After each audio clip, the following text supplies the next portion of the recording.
ഇന്ന് ഞാനൊരു റൈസാണ് കേട്ടോ തയ്യാറാക്കിയിട്ടുള്ളത്.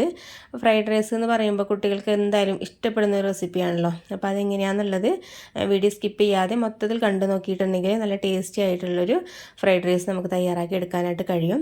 അപ്പോൾ വീഡിയോ കണ്ടുകൊണ്ടിരിക്കുന്ന സമയത്ത് നിങ്ങൾക്ക് ഇഷ്ടപ്പെടുന്നുണ്ട് എന്നുണ്ടെങ്കിൽ ലൈക്ക് ചെയ്യാനും സബ്സ്ക്രൈബ് ചെയ്യാതെ കാണുന്നവരുണ്ടെങ്കിൽ ഒന്ന് സബ്സ്ക്രൈബ് ചെയ്ത് സപ്പോർട്ട് ചെയ്യുകയും ചെയ്യണേ.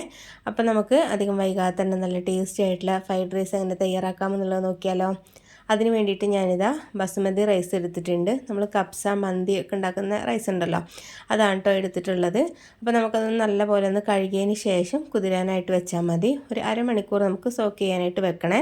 അപ്പോൾ ആദ്യം തന്നെ നല്ലപോലെ കഴുകിയതിന് ശേഷം വെള്ളം ഒഴിച്ച് കൊടുക്കണം. അല്ലെങ്കിൽ നമ്മൾ വെള്ളം ഒഴിച്ച് കൊടുത്തതിന് ശേഷം കുതിർന്നതിന് ശേഷം കഴുകാമെന്ന് വിചാരിക്കുകയാണെന്നുണ്ടെങ്കിൽ പെട്ടെന്ന് പൊട്ടിപ്പോകാനൊക്കെ ചാൻസ് ഉണ്ട്. അതുകൊണ്ടാണ് ആദ്യം തന്നെ കഴുകിയതിന് ശേഷം വെള്ളം ഒഴിച്ചെടുത്തിട്ട് കുതിരാനായിട്ട് വെച്ചാൽ മതിയാവും.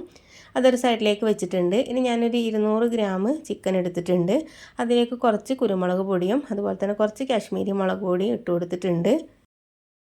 പിന്നെ അതുപോലെ തന്നെ കുറച്ച് മഞ്ഞൾപ്പൊടിയും ആവശ്യത്തിനുള്ള ഉപ്പ് കൂടി ചേർത്ത് കൊടുക്കുന്നുണ്ട്.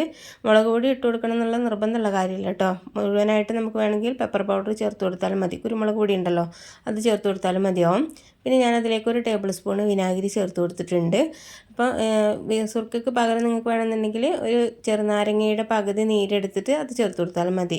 അതും കൂടി ഇട്ട് കൊടുത്തിട്ട് നല്ലപോലെ ഒന്ന് മിക്സാക്കി എടുക്കുന്നുണ്ട്. കൈ വെച്ചിട്ട് തന്നെ നല്ലപോലെ ഒന്ന് മിക്സാക്കി കൊടുത്താൽ മതി. ഇനി റെസ്റ്റ് ചെയ്യേണ്ട കാര്യമൊന്നുമില്ല കേട്ടോ. പെട്ടെന്ന് തന്നെ നമുക്ക് ഫ്രൈ ചെയ്തെടുക്കാം.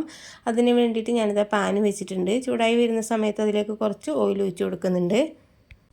എണ്ണ ഒന്ന് ചൂടായി വരുന്ന സമയത്ത് നമ്മൾ മാറ്റി വെച്ചിരിക്കുന്ന ചിക്കൻ ഇതിലേക്ക് ഇട്ട് കൊടുക്കുന്നുണ്ട് കേട്ടോ. ഞാൻ ഒരു ബാച്ചായിട്ട് തന്നെ ഇത് ഫ്രൈ ചെയ്തെടുക്കുന്നത്. അപ്പോൾ നമ്മൾ ഫ്രൈ ചെയ്തെടുക്കുന്ന സമയത്ത് നമ്മൾ സാധാരണ ചിക്കൻ ബിരിയാണി ഒക്കെ ഉണ്ടാക്കുന്ന സമയത്ത് ഡീപ്പ് ഫ്രൈ ചെയ്യില്ലേ, അതുപോലെ ചെയ്യണ്ട. കുറച്ച് എണ്ണ ഒഴിച്ച് കൊടുത്താൽ മതി. നമ്മൾ മീനൊക്കെ ഫ്രൈ ചെയ്തെടുക്കുന്ന പോലെ ഷാലോ ഫ്രൈ ചെയ്തെടുത്താൽ മതി. അപ്പോൾ ഒരു സൈഡൊന്ന് ആയി വരുന്ന സമയത്ത് തിരിച്ച് മറിച്ചിട്ട് കൊടുത്തിട്ട് നല്ലപോലെ ഒന്ന് കുക്ക് ചെയ്തെടുത്താൽ മതി. അപ്പോൾ ഒരുപാട് ക്രിസ്പി ആയിട്ട് പോകരുത്. ക്രിസ്പി ആയിട്ട് പോകുന്ന സമയത്ത് നമ്മൾ റൈസ് കഴിക്കുന്ന സമയത്ത് നല്ലൊരു ഹാർഡായിട്ട് പോകും കേട്ടോ. അതുകൊണ്ട് തന്നെ നല്ല സോഫ്റ്റ് ആയിട്ട് കിട്ടും വേണം, കുക്കായിട്ട് കിട്ടും വേണം. അതുകൊണ്ട് തന്നെ മീഡിയം ഫ്ലെയിമിൽ വെച്ചാൽ മതി. എന്നിട്ട് നല്ലപോലെ ഒന്ന് കുക്കാക്കി എടുക്കുന്നുണ്ട്. ഇപ്പോൾ നല്ലപോലെ ഒന്ന് കുക്കായി കിട്ടിയിട്ടുണ്ട് കേട്ടോ. ഇനി എണ്ണയിൽ നിന്ന് കോരിയെടുക്കാം. അപ്പോൾ നമുക്ക് ഈ എണ്ണ ഇനി ബാലൻസ് ഉള്ളത് ആവശ്യമുണ്ട് കേട്ടോ. നമ്മളിതിലേക്കാണ് ഇനി മുട്ടയൊക്കെ ഒന്ന് ചിക്കി എടുക്കുന്നത്. അതുകൊണ്ട് തന്നെ നമ്മൾ ഒരുപാട് കൂടുതൽ എണ്ണ ഒഴിച്ച് കൊടുക്കണ്ടെന്ന് പറയുന്നത് കേട്ടോ. അതൊരു സൈഡിലേക്ക് വെച്ചിട്ടുണ്ട്. ഇനി എണ്ണയിൽ നിന്നും കുറച്ച് ഞാൻ മാറ്റി വെക്കുന്നുണ്ട്. ഇത്രയും എണ്ണയുടെ ആവശ്യമില്ല. അതുകൊണ്ട് തന്നെ കുറച്ച് ഒരു ടേബിൾ സ്പൂണൊക്കെ ഓയിൽ മതിയാവും. ആ ഓയിൽ തന്നെ നമ്മൾ ചെയ്തെടുക്കുന്ന സമയത്ത് നല്ലൊരു ടേസ്റ്റ് കിട്ടുന്നുണ്ട് കേട്ടോ ഈ മുട്ടയ്ക്ക്. അതുകൊണ്ടാണ് ഒരു 4 കോഴിമുട്ട ഞാൻ ഇതിലേക്ക് ഒഴിച്ച് കൊടുക്കുന്നുണ്ട്. ഇനി അതിലേക്ക് കുറച്ച് കുരുമുളക് പൊടി ഇട്ട് കൊടുക്കാം. പിന്നെ ആവശ്യത്തിനുള്ള ഉപ്പ് കൂടി ചേർത്ത് കൊടുക്കുന്നുണ്ട്. അപ്പോൾ ഒരുപാട് ഉപ്പൊന്നും ചേർത്ത് കൊടുക്കരുത്. റൈസിൽ നമുക്ക് ആവശ്യം ഉണ്ട് എന്നുണ്ടെങ്കിൽ അവസാനം ചേർത്ത് കൊടുത്താൽ മതി. ഈ ഒരു മുട്ടയ്ക്കുള്ളതും പിന്നെ ചിക്കൻ ഫ്രൈ ചെയ്തെടുക്കുന്ന സമയത്തൊക്കെ ഉപ്പ് ചേർത്ത് കൊടുത്തിട്ടുണ്ടല്ലോ, അതൊക്കെ അതിനേക്കുള്ള ആവശ്യത്തിന് മാത്രം ഉപ്പ് ചേർത്ത് കൊടുത്താൽ മതി കേട്ടോ. പ്രത്യേകം ശ്രദ്ധിച്ചാൽ മതിയാവും. മുട്ട നല്ലപോലെ ഒന്ന് ചിക്കി എടുത്തിട്ടുണ്ട്. ഇനി ഇത് നമുക്കൊരു സൈഡിലേക്ക് വെക്കാം കേട്ടോ. ഇത്രയും മതി. ഒരുപാട് ഹാർഡാവുന്ന പോലെ നമുക്ക് കുക്ക് ചെയ്തെടുക്കരുത്. സോഫ്റ്റ് ആയിട്ട് തന്നെ കിട്ടണേ. അപ്പോൾ ഒരുപാട് നേരം ഫ്ലെയിം ഓൺ ചെയ്തിട്ട് വെക്കുകയാണെന്നുണ്ടെങ്കിൽ ഹാർഡായിട്ട് പോകും കേട്ടോ. അപ്പോൾ അതുകൊണ്ടാണ് പ്രത്യേകം പറഞ്ഞിട്ടുള്ളത്. ഇനി നമുക്ക് ഈ റൈസ് കുക്ക് ചെയ്തെടുക്കാം. അതിന് വേണ്ടിയിട്ട് ആവശ്യത്തിനുള്ള ഉപ്പ് ചേർത്ത് കൊടുത്തിട്ടുണ്ട്. അതുപോലെ തന്നെ ഒരു ടേബിൾ സ്പൂൺ ഓയിലും കൂടി ഒഴിച്ച് കൊടുക്കാം. വെള്ളത്തിൻ്റെ അളവ് എന്ന് പറയുന്നത് നമ്മൾ ടെൻഷൻ എടുക്കേണ്ട കാര്യമൊന്നുമില്ല കേട്ടോ. നമ്മൾ ഈ ഒരു റൈസ് കുക്ക് ചെയ്തതിന് ശേഷം ഊറ്റിയെടുക്കുകയാണ് ചെയ്യുന്നത്, വറ്റിച്ചെടുക്കുകയല്ല കേട്ടോ ചെയ്യുന്നത്. അതുകൊണ്ട് തന്നെ നമുക്ക് ടെൻഷൻ അടിക്കേണ്ട കാര്യമൊന്നുമില്ല. കൂടുതൽ വെള്ളം ഒഴിച്ച് കൊടുത്തിട്ട് നല്ലപോലെ കുക്കായതിന് ശേഷം ഒന്ന് ഊറ്റിയെടുത്താൽ മതിയാവും. അപ്പോൾ ഞാൻ ഈ അരി ഒന്ന് അതിലുള്ള വെള്ളം ഒന്ന് മൊത്തത്തിൽ കളഞ്ഞതിന് ശേഷം ഇതിലേക്ക് ഇട്ട് കൊടുക്കുന്നതാണ്. ഇനി കഴുകേണ്ട ആവശ്യമില്ല കേട്ടോ. കഴുകുകയാണെന്നുണ്ടെങ്കിൽ പെട്ടെന്ന് പൊട്ടിപ്പോകാനൊക്കെ ചാൻസ് ഉണ്ട്. അത് ആ ഒരു കാര്യം പ്രത്യേകം ശ്രദ്ധിക്കുക. അപ്പോൾ നമ്മൾ സെർവ് ചെയ്യുന്ന സമയത്തും ഒരു കാണാനൊരു ഭംഗി ഉണ്ടാവില്ല, പൊട്ടിപ്പോയിട്ടുണ്ട് എന്നുണ്ടെങ്കിൽ. കണ്ടില്ലേ, ഇപ്പോൾ നല്ലപോലെ ഒന്ന് തിളച്ച് നല്ല കുക്കായിട്ട് കിട്ടിയിട്ടുണ്ട്. ഒരു 80-85% മാത്രം കുക്ക് ചെയ്ത് കിട്ടിയാൽ മതി കേട്ടോ. റൈസ് കൂടുതൽ കുക്കായിട്ടുണ്ട് എന്നുണ്ടെങ്കിൽ നമ്മൾ മിക്സ് ചെയ്യുന്ന സമയത്തൊന്ന് ഉടഞ്ഞു പോകാനൊക്കെ ചാൻസ് ഉണ്ട് കേട്ടോ. അപ്പോൾ ഞാനത് വെള്ളത്തിൽ നിന്ന് ഊറ്റിയിട്ട് മാറ്റി വെച്ചിട്ടുണ്ട്. ഇനി ഒരു പാൻ വെച്ചിട്ട് അതിലേക്ക് ഒരു ടേബിൾ സ്പൂണ് ഓയിലോ അല്ലെങ്കിൽ വെളിച്ചെണ്ണ എന്തെങ്കിലും ചേർത്ത് കൊടുക്കുന്നുണ്ട്.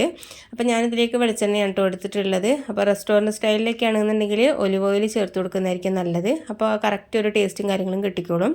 പിന്നെ ഞാനൊന്ന് കുറച്ച് വെളുത്തുള്ളി എടുത്തിട്ട് ഇതുപോലെ ഒന്ന് ചോപ്പ് ചെയ്തിട്ട് ഇട്ട് കൊടുക്കുന്നുണ്ട്. ചതച്ചിട്ട് ഇട്ട് കൊടുക്കണ്ട കേട്ടോ. അതുപോലെ ചെറുതായിട്ടൊന്ന് കട്ട് ചെയ്തിട്ട് ഇട്ട് കൊടുത്താലും മതിയാവും.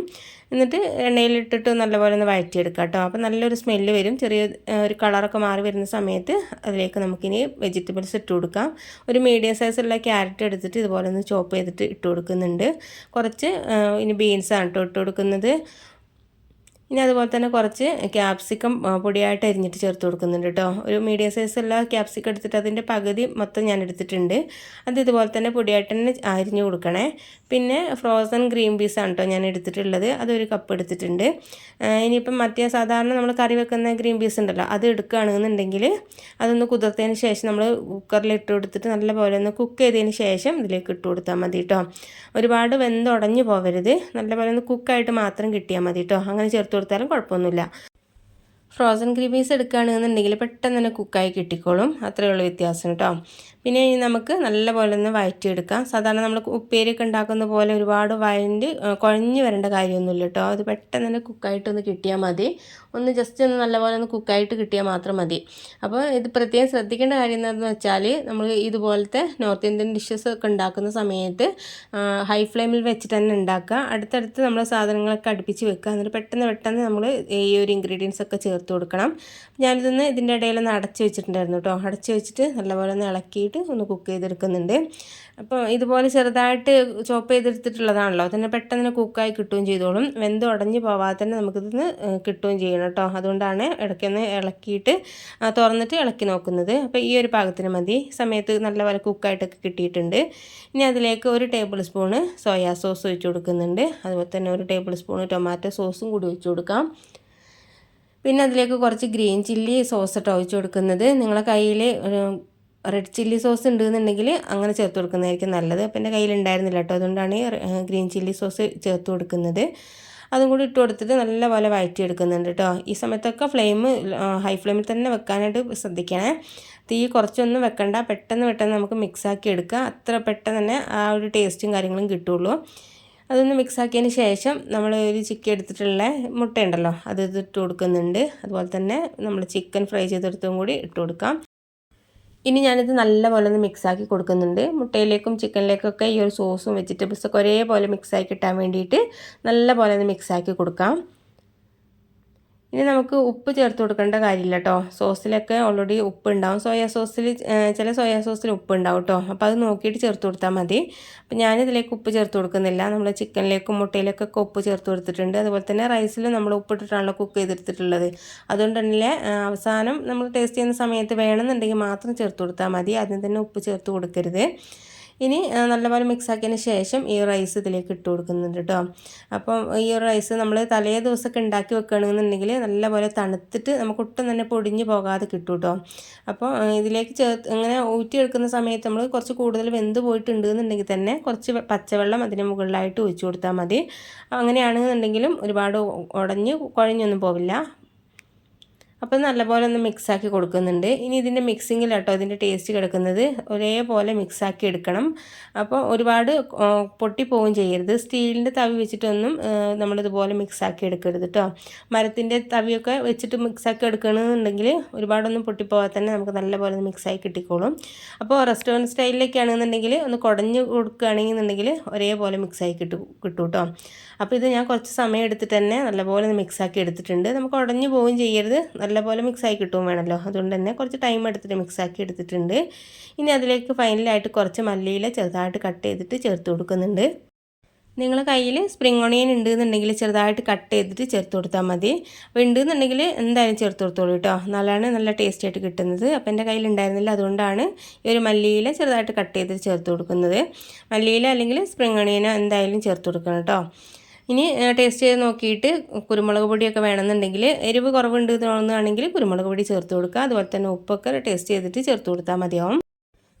ഇനി ഞാനതിലേക്ക് കുറച്ച് കുരുമുളക് പൊടി ഇട്ട് കൊടുത്തിട്ടുണ്ടായിരുന്നു. അപ്പോൾ എരിവൊക്കെ കുറവുണ്ട് തോന്നുകയാണെങ്കിൽ അങ്ങ് ചേർത്ത് കൊടുത്താൽ മതി. ഉപ്പ് പിന്നെ ചേർത്ത് കൊടുത്തിട്ടില്ല കേട്ടോ, കറക്റ്റായിട്ടുള്ള ഉപ്പ് തന്നെയായിരുന്നു. അപ്പോൾ ഇത്രയേ ഉള്ളൂ. നല്ല അടിപൊളിയായിട്ടും നല്ല ടേസ്റ്റി ആയിട്ടും നമുക്ക് ഇഷ്ടപ്പെടുന്നൊരു ചൈനീസ് ഫുഡ് തന്നെയാണ് ഫ്രൈഡ് റൈസ് എന്ന് പറയുന്നത്. അപ്പോൾ നിങ്ങൾക്ക് വീട്ടിലൊക്കെ തയ്യാറാക്കി നോക്കാനും ഒന്ന് ഫീഡ്ബാക്ക് അറിയിക്കാനും മറക്കരുത്. വീഡിയോ നിങ്ങൾക്ക് ഇഷ്ടപ്പെട്ടിട്ടുണ്ടെന്നുണ്ടെങ്കിൽ ലൈക്ക് ചെയ്യാനും ഫാമിലി ഫ്രണ്ട്സിനൊക്കെ ഒന്ന് ഷെയർ ചെയ്യാനും മറക്കരുത്. അപ്പോൾ നമുക്കിനി പുതിയൊരു വീഡിയോയുമായിട്ട് വീണ്ടും കാണാം. Okay, thank